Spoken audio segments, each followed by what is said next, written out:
As a child, I had a fear that gripped me tightly, a fear so intense that it felt like a living thing. It was the shadow in my closet.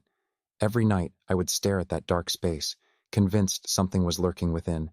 My parents would laugh it off, telling me it was just my imagination. But I knew better. One night, I was tucked into bed, the comforting glow of my nightlight casting soft patterns on the walls. My room was a sanctuary, filled with toys and books, but the closet loomed ominously in the corner. It was just a regular closet, painted the same pale blue as the walls, but when the light dimmed, it became a gaping maw of darkness. I was determined to be brave that night. I pulled the covers up to my chin, telling myself that nothing could hurt me, but as I stared at the closet, I swore I saw something move, a fleeting shadow, a flicker of darkness that didn't belong.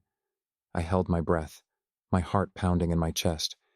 It's just a shadow, I whispered to myself, but deep down I felt a chill creep over me. Suddenly I heard a soft rustling sound. I sat up, my eyes glued to the closet door.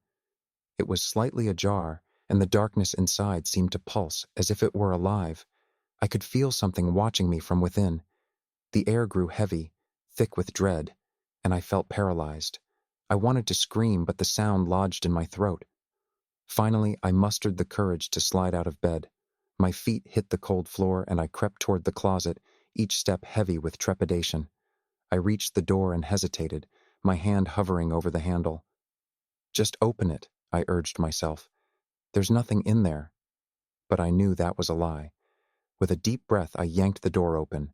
The dark void greeted me, still and silent. I peered inside, squinting, expecting to see nothing but clothes hanging lifelessly on hangers. But there, at the very back, something shifted. A figure, indistinct and shadowy, loomed behind my winter coat.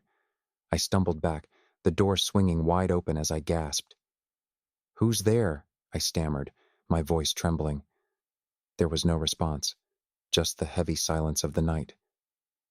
But I could feel it, the presence of something watching me, something waiting. I backed away, adrenaline surging through me.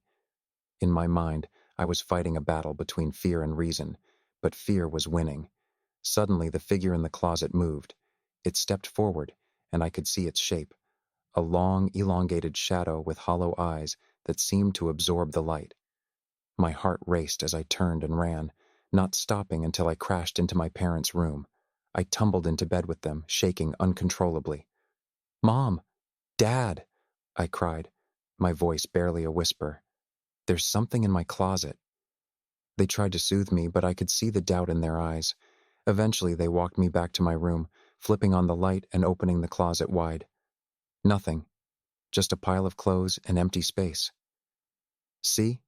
It's all in your head," my dad said, ruffling my hair, but I knew better. As they left, I lay in bed, eyes fixed on the closet. The fear never fully left me. Even as I grew older, the shadow remained, lurking in the corners of my mind. Years passed, and I thought I'd forgotten. But one night, while visiting my childhood home, I heard a familiar rustling sound. The closet door was slightly ajar.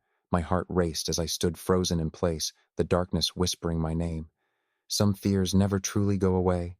They just wait for the right moment to remind you they're still there.